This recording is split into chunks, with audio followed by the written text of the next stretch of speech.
What I did was not too kind, but I'm a nice guy, you'll come to find. I've got a backyard and a real nice pool. Y'all should come over for a barbecue. We can make some cold drinks in my blender, but do keep in mind that I'm a sex offender.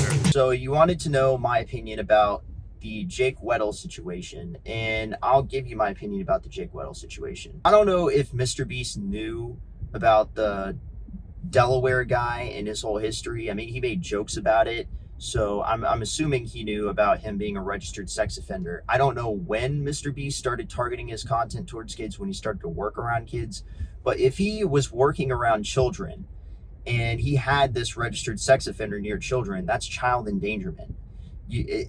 I mean, if you work around kids and you have a guy that preys on kids working around kids as a manager, that is child endangerment. And I think that it's terrible if MrBeast knew about that and allowed that to happen. I just want to say, like, Lava GS, when he met up with Chris Tyson and Carl in 2020, I want to know, was this guy working there at the time? Because I don't know how many people he met up, or if he met up with people from the team, or if it was just Carl and Chris Tyson.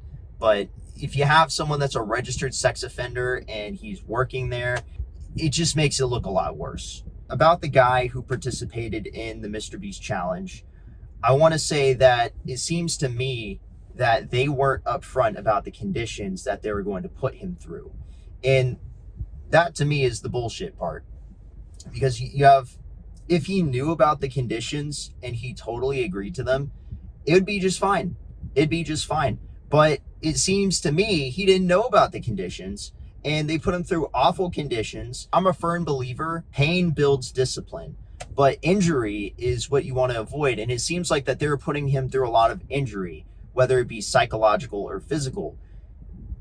And I just have to say, this whole thing with the whole sleep deprivation thing, and they weren't upfront about that, is entirely unethical. Because I've been in events where they've put our mental fortitude to the test, but we signed waivers that let us know the kind of conditions we were going to go into ahead of time. So I went on a summit before, and they let us know that we were going to be sleep deprived of food.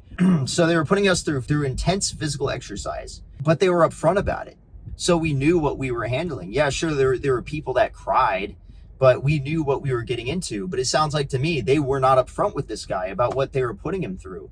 And that right there is completely unethical. Like the sleep deprivation, that can have long-lasting mental effects. Even for the hardest boot camp there is for non-special forces. You know, for the Marine Corps stuff, they turn off the lights. They don't keep you awake 24/7, because that is just fucking horrible. Honestly, in my opinion, I think he should sue. Even if he signed a contract that said that he won't sue, I think he should sue anyways, because they weren't upfront about the conditions. So what was he signing up for? The fact that he got $44,000 when he was supposed to get $100,000, that's just government taxation. People already know what I think about that. That is complete bull crap. The government should not take half your winnings, but they did. They took half his winnings. I think that's absolutely unfair. So to wrap this up, that is my response to this whole situation. I think MrBeast should come out with a response, because this is just like, what the heck? It's best that you come out and say something now, in, you know, before everyone else starts losing trust in you and they start cutting off their own connections. I want to thank you. I want to thank the Internet Anarchist for reaching out to me and for wanting to know my opinion about this. There you go. That's my opinion.